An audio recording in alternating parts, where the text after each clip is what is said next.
Worries, no worries.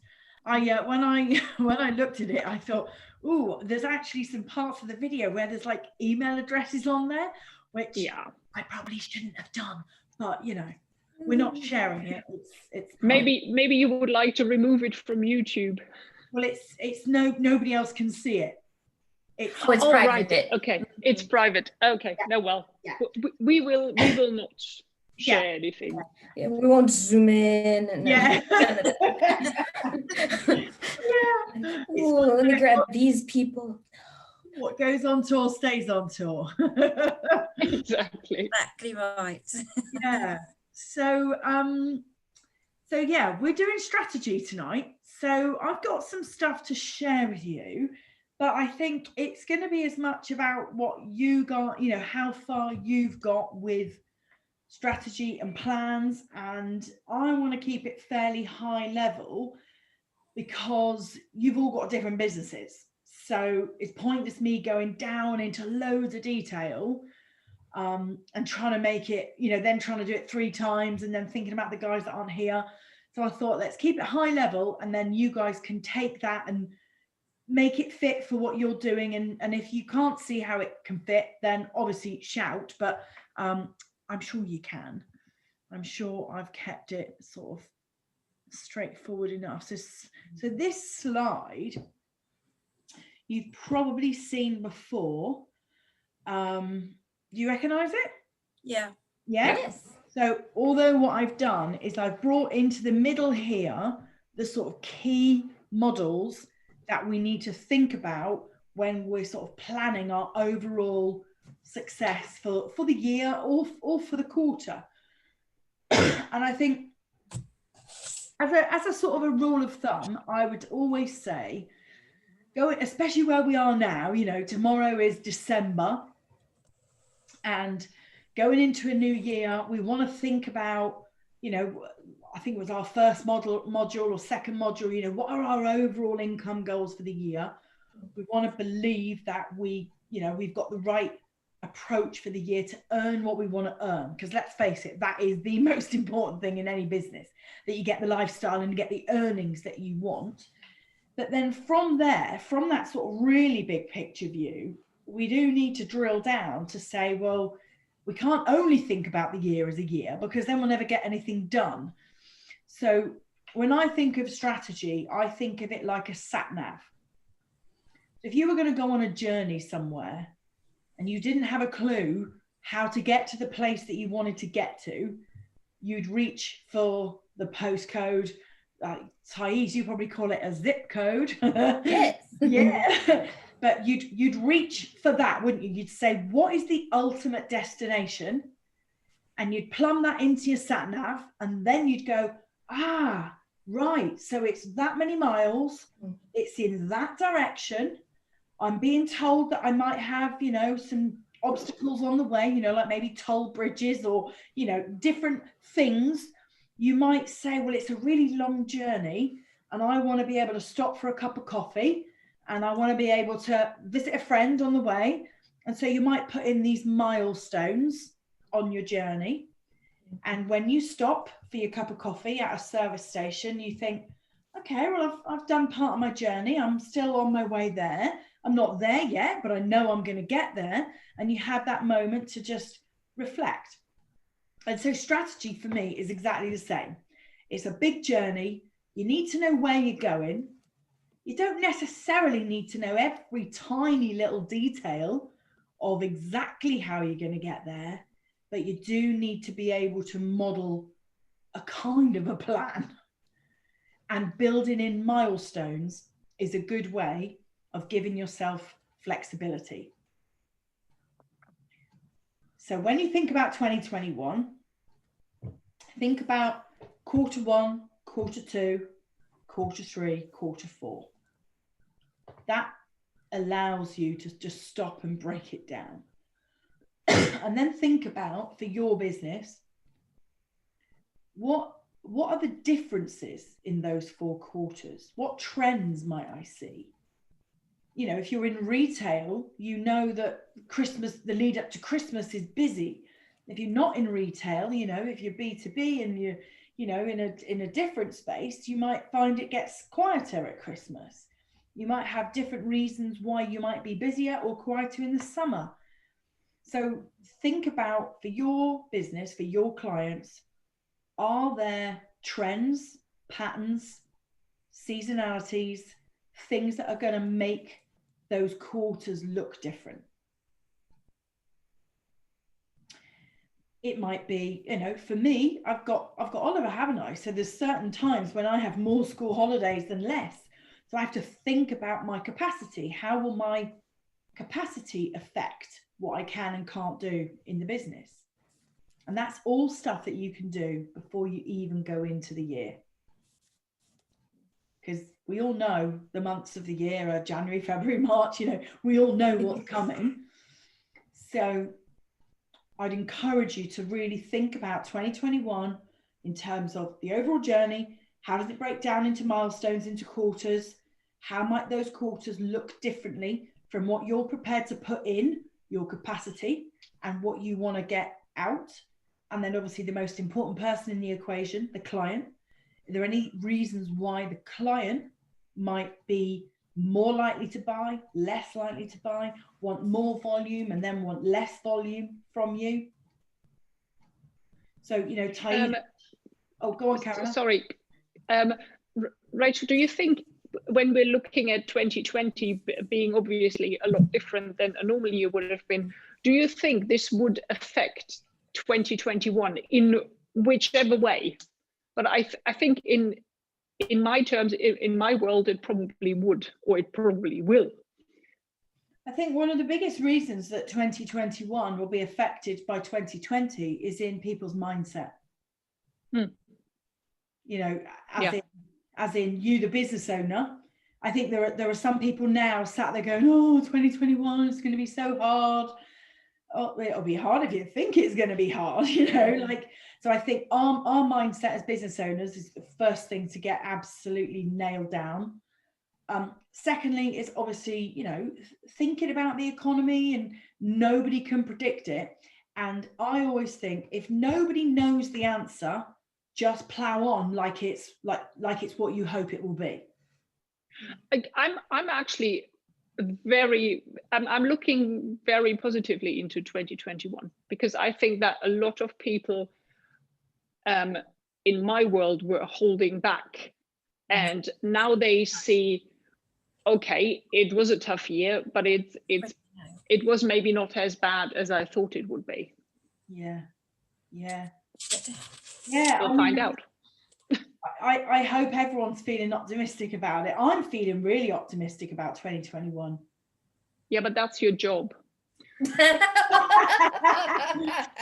even if I sit and think about seasons, mindset, obstacles, challenges with a very realistic head, I still feel optimistic about 2021. Who knows though? Who knows? You know, even if I was the UK's best economist, I still couldn't predict it. No, of course not. And I think without evidence, without real tangible forecasting that anybody could rely on, we have no choice but to do our best plan with our best mindset and plow on, because we are not, much as we, you know, I'm always the first person to say you are your best USP, but we all know we are not the only people out there doing the job that we do. There are plenty of people out there who do things similar to us. They're not us, but they do things similar to us. And so if we don't get our mindset and our plan and everything lined up, ready to go, if we don't do that, for whatever reason, somebody else will do a better job than we will. And I think, all right, we're not economists, but as long as I've got myself in order, I just got to kind of hope that everybody else hasn't.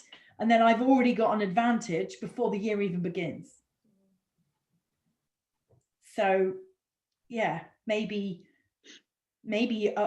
overly optimistic, but I'd rather that than be pessimistic, because if the cup's half empty, well, it will stay empty.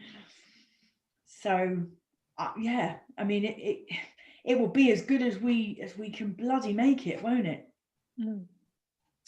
So yeah, you get my thinking. Yeah, we've got the year, we've got milestones, and so when you look at this sort of page, this is intended to be a helicopter view, like a big picture view of the year. This page is intended to be what could a quarter look like, right? So we'll come to that in a sec. So at the start of the year, you know, this is our date, obviously, goal date, start date. So that is line in the sand, you know, this is for 2021. So from January the 1st to December the 31st, this is a year plan.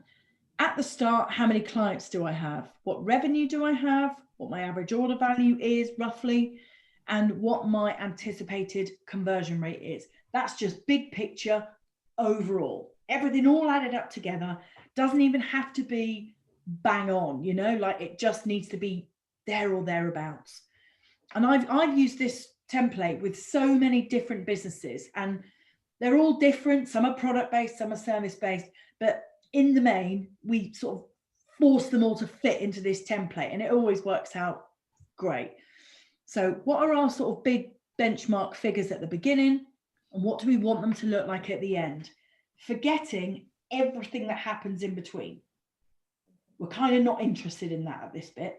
We're in dream state at this bit. What does it need to look like when I get to the end?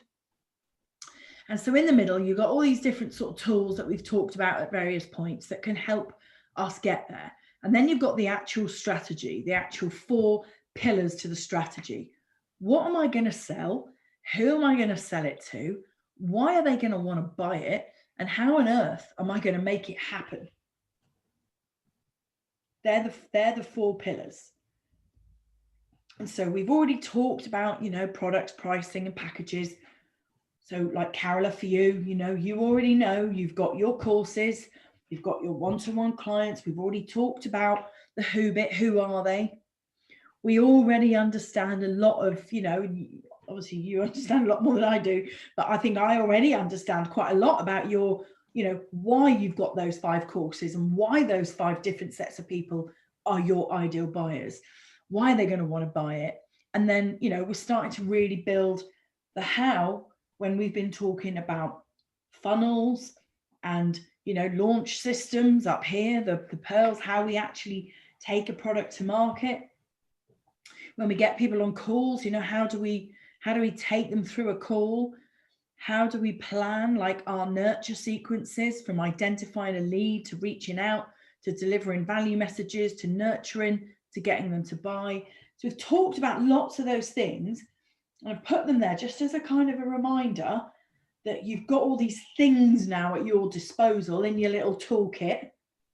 And when you build this plan, you won't want to use everything all at once. You want to be thinking about, what are my milestones? How am I going to break this down? And what tools do I need to get the job done? Making sense? So if we then think about January, February, March, and what you want that first milestone to be,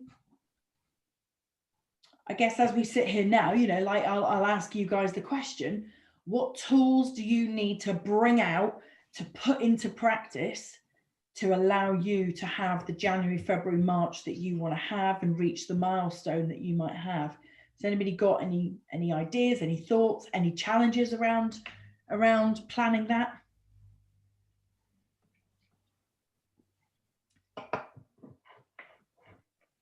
Well, I know that for me, I need to get my mailer light in order, write those emails so that I can get people looking at them and bring people in that way. Yeah. So like a lead magnet. Right. Yeah. So you'll be using like a strategy to get some people, you know, from outside coming in, and then you're going to nurture them through. Cool. Have you put any numbers to that, Thais? Like how many people I want to reach? Yeah. I have not put numbers to it. Okay. I would suggest coming up with some modest numbers, not crazy numbers, because we have to be realistic and we have to start somewhere. And also, you don't need a massive audience to suddenly get like amazing results. You do need the right audience. Yes. So you're better off not going for the big numbers, going for the right people, even if that means smaller numbers.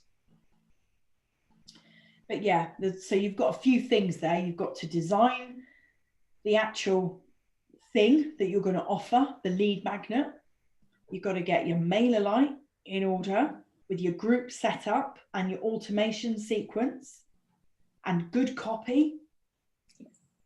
A nice picture of you. As your social media has gone on another level, honey. I've seen it. But you know, like a nice picture of you so that people know who you are and they start to get to know you. So you're going to write words about who you are and where your experience comes from and build your credentials. And then once you nurture them through, then you should have a nice warm audience that you can then get them to this point here, the buy point. And of course, at this point here, you might find that your call to action here might be to get them on a call where you bring out Cupid. Yep. Yeah? That's my thought there. Yeah, because that's a nice, gentle, easy way through into working with you.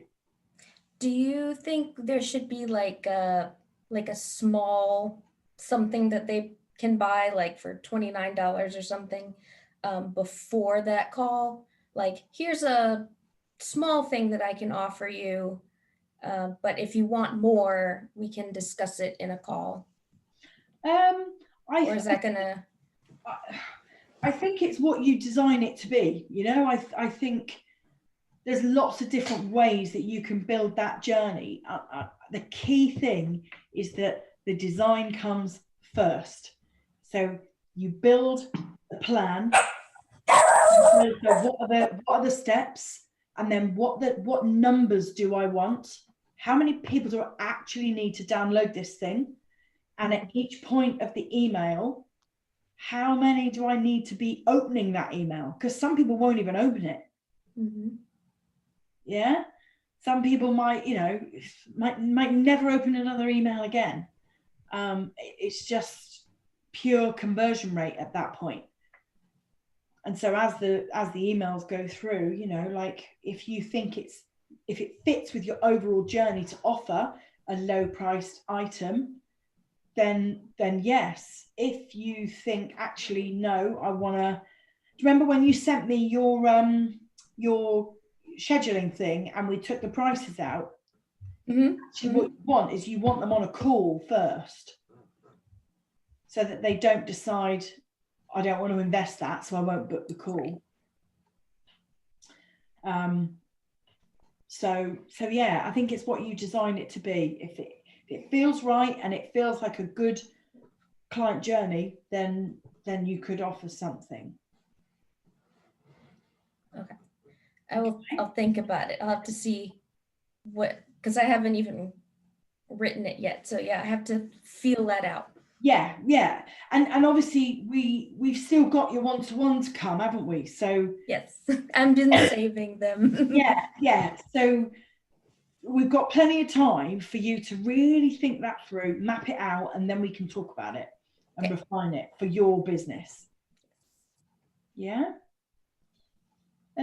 Carola, Sharon, you got any thoughts on this, on how it might look, or actually on any challenges that you foresee?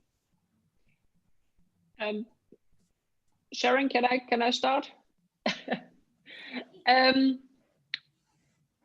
I think my main challenge is that I put myself under pressure thinking that I am already too late. Especially when I'm looking at the vegan course, I think I sort of missed the boat with Veganuary. Having only 4 weeks to get everything in order, from lead magnets to MailerLite to you name it, is probably tight. bearing in mind, I haven't even written, let alone filmed it.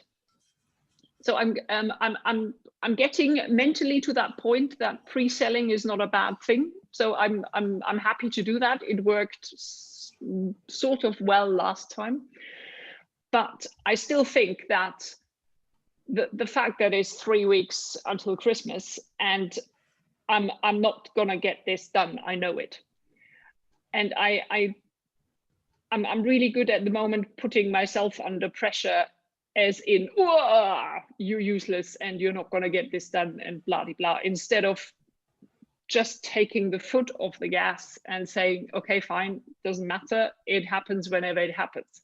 Yeah. I have spent my morning designing lead magnets for the vegan course. 1, 2, 3, 4, 5 so far. Not quite there yet in terms of design. Again, the perfectionism is running away with me, but I'm trying to rather do it. Done is better than perfect, but I have to remind myself on a daily basis. Yeah. Yeah, and I still think that I'm not really having a strategy what to do when. Well, I had one until I realized that I won't be able to do it, and rather than having a heart attack before Christmas, maybe not. Yeah. Maybe I won't. Maybe I simply won't do it and just calm down. I'll let you into a little secret, Carola. I feel exactly the same, because I know all this stuff, right? And I'm trying to get ahead of my business. My ideas go faster than I can physically go. And I've got someone helping me on the 5th of January. I've got somebody else joining me, coming back from maternity leave, Olivia. She's 3 days a week. And I've got that in my head. Oh, when Olivia gets back, it'll all be okay. Because even though I know all this stuff, my ambition and my imagination go quicker than I can keep up with. And imagine if you were sat here now and we were having this conversation about Veganuary and it was September. You know exactly what you would do. I think you do, like in what order. You do your lead magnets, you'd find your audience, you build your audience, you'd get signups, you'd nurture them through. And if it was September, you'd be feeling really confident. Yeah. Yeah, exactly. So try to let that knowledge, obviously we can't predict numbers we don't know. You've just got to try this and see what happens. But we know that there's other people out there making a really successful job of this. So why not you? So I have no doubt that it's going to go well for you. So I think you've just got to try and reassure yourself that your ambition is big. Time is always going to be that commodity that we want more of. And if you miss the 1st of January, well, then play to a slightly different audience that maybe they've got to week 3 of Veganuary and they haven't nailed it. And they're like, oh God, I can't do it. Why can't I do it? And then maybe your messaging is just slightly different, that they're already in a bit of a pickle because they wanted to do it and they haven't been able to do it. Or even people who are vegan for 100 years. Yeah. Who have been vegan for 100 years. So it's not necessarily only the meat eaters now deciding I'll never touch a piece of steak again. Yeah. Yeah. And if you think, January, I mean, the pressure of January, like everybody's on a diet, giving up smoking, trying to walk every day, trying to go to the gym, trying to do aerobics, trying to do yoga, trying to meditate, all the things that, the pressure. Don't drink alcohol. Yeah, give up Diet Coke and stop swearing. It's just the pressure is a lot, isn't it? So I would say don't add to that. Don't add to the pressure by putting yourself under too much of it, and just play to the strengths that you've already got in that you've got the knowledge, you've got the lead magnets, all right, they're not finished yet, but they're nearly there. So you've got 5 of them. Yeah, but I got 5 ideas. I haven't done 5 of them yet. But it's still 5 instead of 0. Yeah. It's still good. It's good progress. It's good progress. So is that your only challenge, really? Time? No, it's half time and half the technical side of it. So the mailer light, the Instagram, the Facebook, other than LinkedIn, where I'm quite confident and I know my audience and I know it's going to work. But I don't know, things like I haven't even got a Zoom account which is paid for, with registration and stuff for any sort of live Q&As or something, whatever. And there is a lot of technicalities which are missing, and MailerLite being the biggest one, I have to say. So it's a bit of both. Yeah. Sounds like you need a VA. Yeah, I have 2 interviews next week. Cool. And that should reassure you, I think, you know, like once you know you've got somebody who can take that from you, that'll you'd be amazed how much that speeds you up. Really, really does. Yeah. And both are supposedly good at copywriting too, because that's probably another one where I say, okay, I understand that obviously the copy is most important, and not being a native speaker, I can't let that be in my way all the time, because it's in my way, I don't know, since 2008, since I'm here. And I know that this is something I need to work around. That is just, it is what it is. I'm not a native speaker, so my copy will never be as polished as a native speaker's copy. Yeah, but you know, having somebody write it from scratch or somebody do edits, you know, that's 2 completely different things, isn't it? So, you know, you might find that you want to dictate the copy and then have somebody else just do edits. It depends, because you know, some of it's maybe got to come from you, but you just find a way. I think you'll find a way.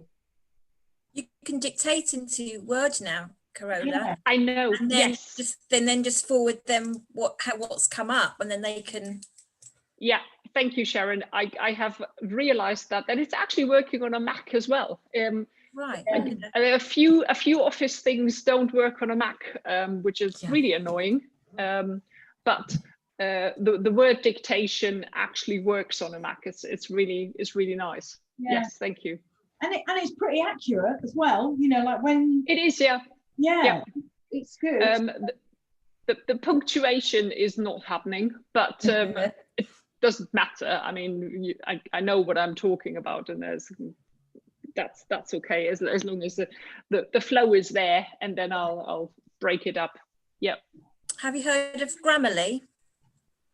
I heard about it, but I have never worked with it. Yeah, install that on your laptop, and then that will underline and highlight all my mistakes. I love it. I love it. English teacher. Because I don't necessarily, when I'm typing away, I don't necessarily hit the right keys. It just highlights it up. And there's certain words that I never get right, like separate. I always put an A in rather than an E or something like that, you know. I probably have to pay extra because he's highlighting so much. I'll have a look. Thank you so much. Thank you. So with things like your sales copy, if you guys ever want to like send me access to, you know, a Google document and you want me to you know, put little sales edits in it. I'm happy to do that.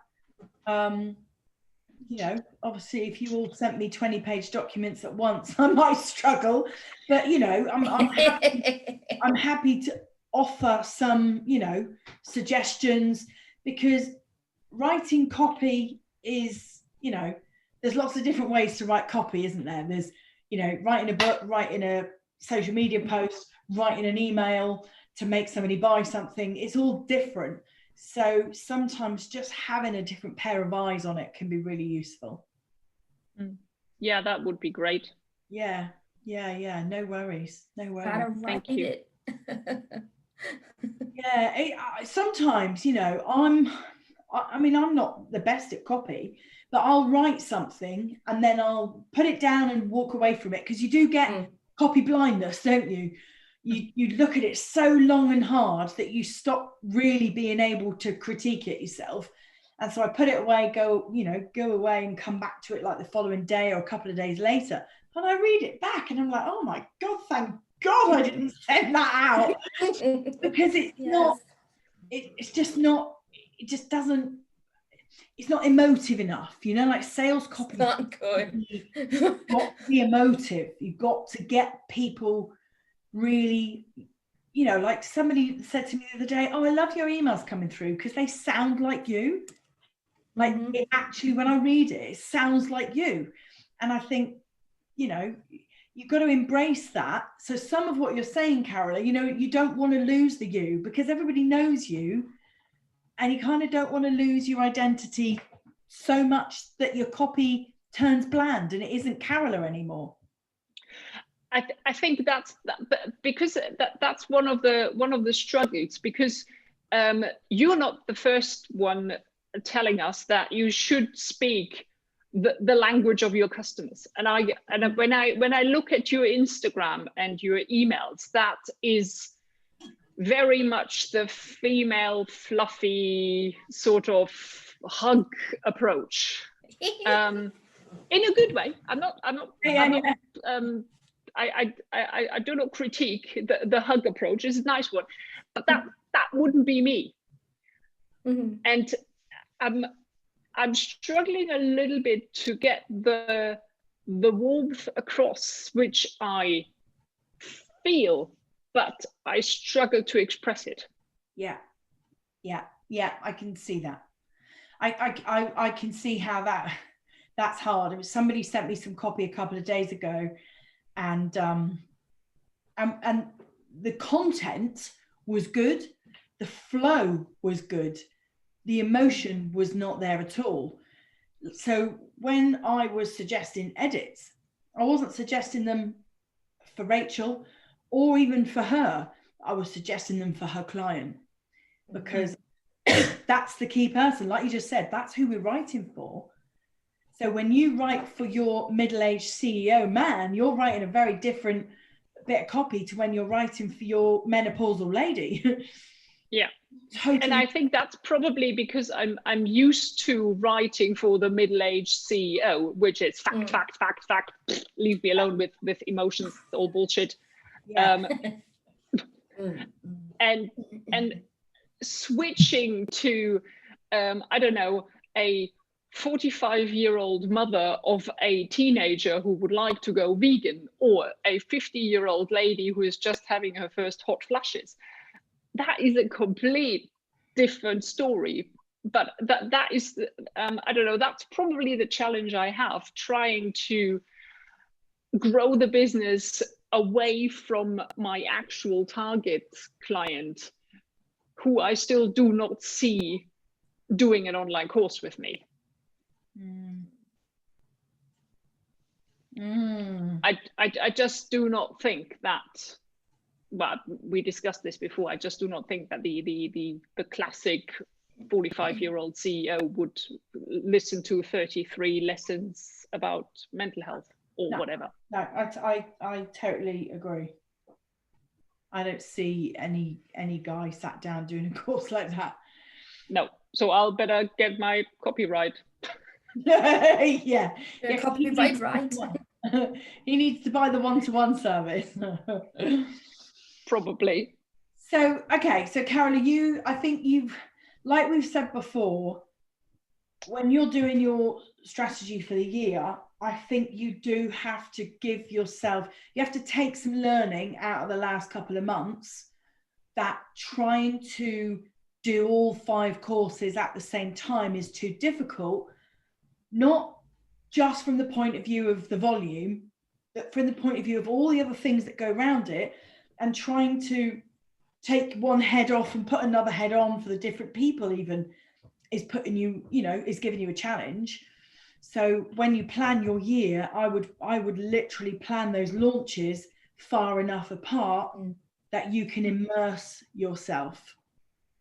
And once you've done one launch, let's say once you've done Veganuary and you've got your vegan recipes, you've built up X number of mailing lists, you've got your nurture sequence, you then don't have to rewrite that. You just roll it out again later on. It doesn't have to be brand new copy. A lot of it can just be tweaked and made relevant. So over time, your launches get easier and easier and easier. Yeah. And like where we were talking the other day about having maybe a live webinar, live class, live Q&A, all that is, they're going to get to know you in that Q&A, and they're going to know that you're not, that you might, I'm not sure how a German might write in English, but those little things that you notice, I don't know what you might that they will forgive. They will forgive that. They will totally forgive that, because what at that point they know you. Yeah. So I understand. So think about that for your year and your milestones, and then when we do your one-to-one in the new year, and especially that first one, when we look at what's this actually going to look like, we can, I can help you put some numbers to it and look at the wording. Okay. Confident. Cool. Yeah. Thank you. Shazza. I haven't been called that in a long time. I thought you'd like it. How are you feeling about all this? Yeah, I know I've got a lot of work to do. I'm very guilty of working in my business rather than on it. And like you, I get lots of ideas, and then when am I going to do them? But but I've got a couple of weeks off my little part-time job, and I'm not going to rest idle. I send out what I did with all my contacts I got from networking over the last few years. I just chucked into HubSpot, and then every so often I just do a little newsletter. But I've got to get over the fact that I think that what can I say to them? They don't want to hear what I've got to say. So I've got to get over that. So I'm thinking of doing a month, do the training on the MailerLite, and then putting the ones that are still quite happy to have a newsletter into there, and then write a monthly newsletter and have that on the website, so people can, if they're looking at the website, they can plop in there, that kind of thing. Yeah. I wonder, just a thought, if newsletter is the right name for it. Yeah. Because if we're putting client front and center of everything, a newsletter is starting it off from the point of view that it's not about them. Yeah. It's about you. Because it's your news and your letter.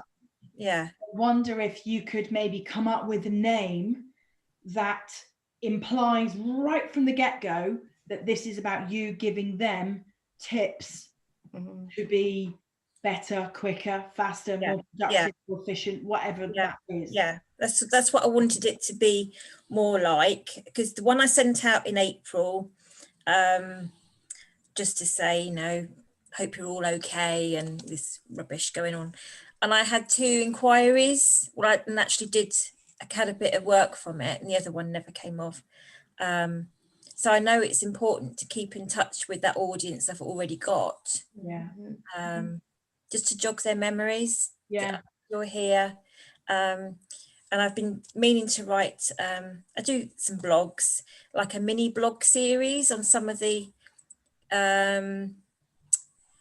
applications that I use, some of the systems I use, just for content as well. Yeah. And sort of those kind of things, and pop that in the hints and tips and what have you. Yeah. People love that sort of stuff.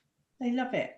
And if you can get some real routine to that letter, whatever it is you call it, what you can start to do is maybe sell, certain availability. So you might be able to say, I've got a window between two clients where I've got X number of days next month. Yeah. And Scarcity. somebody's got exactly, scarcity. If somebody's got like a little job that they've been thinking for ages, like setting up MailerLite, not that you probably want to do that for them, but a little job that they think, God, I must get somebody to do that. It keeps floating down my to-do list. And in comes your letter saying, yeah, I've got 3 days, free in between clients. That might generate a bit of extra stuff, a bit of extra inquiries. Yeah, that's a good idea. Yeah. Cool. Cool.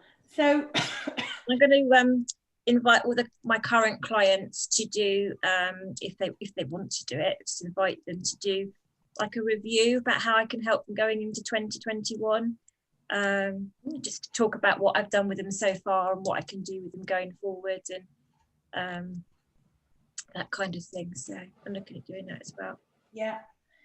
So that sounds great. I think of a name, something catchy, something personal, something that they can start to think, I wonder when that will come again. Something they can rely on, that because they look forward to the content. Yeah. I've got to write quite a bit more content, really. And I would say with something like that, it's easy to, I've totally been here with Momentum Southwest, probably right at the beginning when I was trying to do a newsletter. I called it a newsletter, and I had this vision in my mind of what I wanted it to look like. I wanted it to look like a magazine. I wanted it to look like, there's an article about that and a bit about this and a bit about that. Icon you can click on there, and I wanted it to look really like jam-packed with content. Well, the problem with that is I was so wedded to that idea that I was paralyzed. I ended up doing nothing and never sent any out. And then I would send one out every 4 months, and I'd be like, oh damn it, why haven't I done my letter? And I never really got into the swing of it. But now I'm totally in the swing of it with my sales mentor, and it generates really good stuff. So routine, repetition, reliability is good. Don't think you want blog bits and tips and so much content that it makes you do what I did and just the ones I've done. I think I've just done 4 little sections, and I think that's it, and kept it short and sweet, to the point. And and with call to actions. So I did my packages earlier on in the year, so that's on my website, so I can sort of include that. I don't know. You can do, again, this is another reason why you should use this template, even if you don't necessarily have to print it off and write on it, but just when you're thinking about your year and your quarters, if you plan in advance, I promise you will get rid of overwhelm. You will get rid of lots and lots of stress that entrepreneurs have, of running out of time and having so much to do. If you plan, what do you want to include in your newsletters? We'll call them that just because we know what that is. For January, February, March. What are the seasons? what do they need? What do they need when? Why do they need it then? And what could the sort of themes be running through it? Yeah. And if you do that, by the time you actually get to write it, the content, the plan and the structure is already there. Mm. So you can get ahead of the game. Whereas what we all tend to do, me included, is get so excited that we're like, oh my God, I want to do that. I want to do that. Oh, I want to do it this week. Oh my God, I've got no time. But if you can get ahead of your business, Yeah. make sure the planning is so Yeah. far in advance that So these breaking it down into quarters, I'll plan the first quarter newsletters, and then once they're planned and in the queue, then I can start on the next one. yeah. So sort of March time, I can talk about online accounts if they're not online accounts yet. Yeah, exactly. Thing, because they've got to be, the new financial year is 6th of April. So yeah, exactly. And you can start blocking out time in your diary, because when you batch work together, you naturally are quicker at doing it. Mm. So if you say there's one afternoon where I'm not going to take on any client work unless it's really good client work, and I am going to write 3 newsletters that day, yeah, I promise you'll get more done than if you try to wedge in a newsletter there and wedge in a newsletter there. Yeah, this week I've already blocked off 2 half days just to do my I bought a course on Zero back in the summer, and I haven't done it, so I've already blocked out 2 half days just to do that. It's like the top of my list at the moment. Cool. All the learning going on. Cool. Okay, so I've put these slides into our learning area. So you've got that and you've got this. So just to sort of run through what I'm suggesting that you do. So activity is all about, what is your sales activity going to look like? Is it inbound, outbound? Is it, what is it? And how much of it are you going to do? So I know if Ben was here on the call, he's been talking about how many emails he wants to send on LinkedIn a week.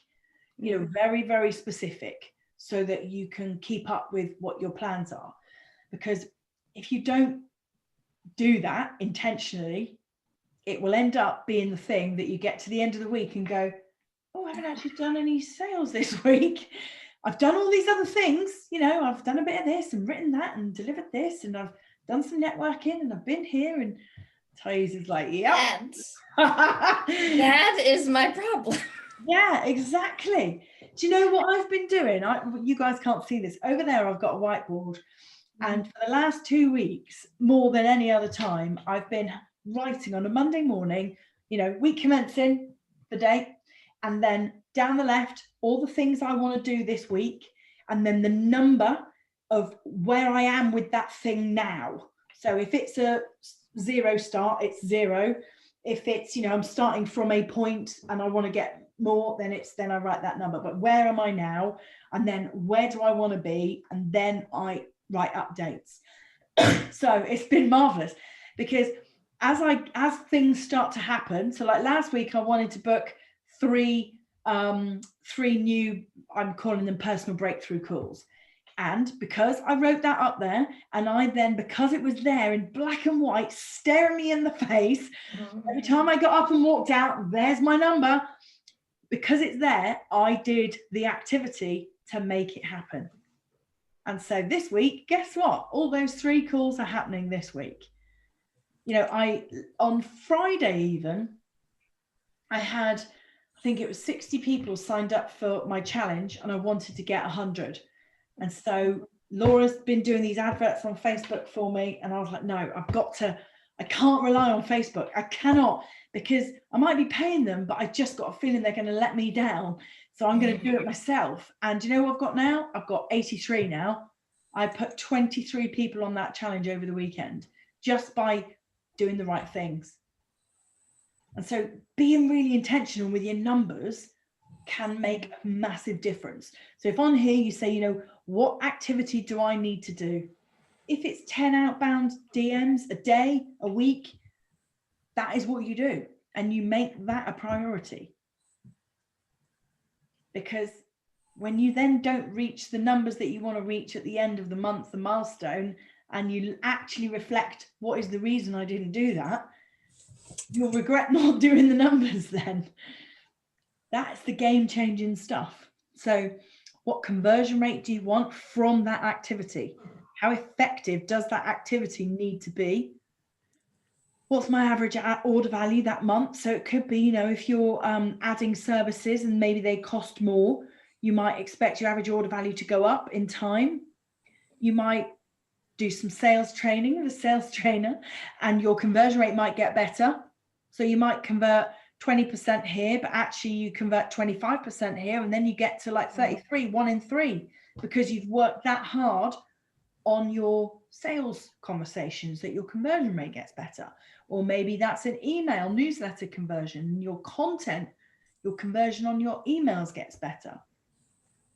And then each month, so high level, I know that it's very tempting to do detail and to make a real task out of this. I know you ladies would do that. I would do it, but it's got to be high level. It's just rough, really, really rough. What am I going to do? Who am I going to do it to? How am I actually going to do that? And then what can I track that will tell me whether or not I've been successful or not? What is the needle turner? What am I actually going to see happen? And this is so basic, real basic, but most people don't follow it. Most people don't do it. What about like if so you've got several activities you want to do in a month, right? So DM people, the mailer light, keep up with social media, that kind of thing. Would you do one per each, or is that getting into the detail stuff? Yeah, I would make sure that they aren't separate things, because are they all part of one strategy? Yes. Yeah. Yes. Are you DMing people to get them signed up to a freebie that you are then going to nurture through an email? In which case, that's one sales strategy. Yeah, that's one. Yes. That's one funnel. You're putting them in with your DMs. So you might say, I'm going to send, I'll make the numbers up, 100 DMs, because I know that out of those 100 DMs, only 50 are going to take my lead magnet. And out of those 50, I know when I send the email, some, 5 might unsubscribe, 10 might not even open it, but the ones that do are going to like it. And when I send the next one with my little offer in it, I'm going to get a percentage of them that buy. And so if you can map out those numbers, just from a forecast point of view, don't have to be real. Right. You have to believe in them a little bit. You have to at least think that they're possible. Yeah, that's just you believe that they are possible, and then you do the activity to get you there. Yeah, and as you do it, you track it. Did I send my 100 DMs? Yes. Well done, Thais. Did 50 of them opt in? Oh, no, actually 60 did. Oh, I did better. My conversion rate was slightly better. Brilliant. So you log that down as a bit of learning. My conversion rate was stronger there. Right, then what happened? Right, so 60 people got that email, got got the lead magnet, and then I was able to send them email 1. And then when email 1 went out, I thought 5 might unsubscribe, but actually only 2 did. So now my email nurture can happen. Now what's going to happen? Is it going to be what I forecast or not? And you can start to track those numbers so that the next time you do it, you can get better at certain things. Mm-hmm. And once you find some numbers that actually become predictable, workable, reliable, that's when it's cost effective to outsource, to say, well, now I've done that 100 at the beginning, gets me 5 sales at the end, for example. Now I know I can rely on that. What would happen if I didn't do 100? What would happen if I did 500? And I was able to do that because I outsourced and I got quicker and better. Then you know, well, I can afford to outsource because I've tried this enough times to know those 5 sales are going to happen. Yeah, so you just get a little bit more confident on your conversions. But the funnel is important. Rachel, when you say top line on the what, would that just simply be the overarching what for that month? Yeah. So one product, one service, one something. It doesn't have to be one product, but you know, I wouldn't overload your month. I wouldn't overload your month. Let's say, you know, again, easy numbers. You want to do 10K in a month, and you are going to sell something for £500, which means you need 20 people to buy it. 20 is at the end of your funnel, therefore 20 at 500 gets me what I need. How many of each thing do I have to do to get my 20? And how long does that funnel take to actually implement? Right from the beginning of it to the end of it. That could be a 2-month funnel. Could be, because you wouldn't want to send email 1, email 2, email 3, and you want to, you know, nice and gently build the relationship, build the trust. So let's say that's a 2-month funnel. This is why a lot of sales strategies don't work, because people have that, I want the 10K, I think that's 20 clients, right, I'm going to go like a bull in a china shop, and then crash bang wallop, oh God, that didn't work. And they gave it a couple of weeks. And actually, no, this is a 2-month plan. So people give up too quickly, too easily. They'll discount certain behaviors and say, oh no, that was rubbish, that'll never work. But actually it's because the plan wasn't set up and implemented in an intentional way. Yeah. Because a lot of us, you know, me included, I am guilty, we don't always set out the strategy in enough time for it to be effective. So the monthly plan could be half of a 2-month strategy. Yeah, exactly. Yeah. I hear you. My rice is boiling over. Oh, can't have that. Yeah, exactly, Carola. It could be that you have a plan that takes 3 months to implement, in which case that's part of, you know, that's your quarter. Okay, are you going to bed? Are you going to bed? Night to say night. Okay, night. Night. Say night. Night. Should we show them Rocky Reindeer? Oh no, you're not going to show them. Right, you go and be a good boy, please. Yeah. I love you.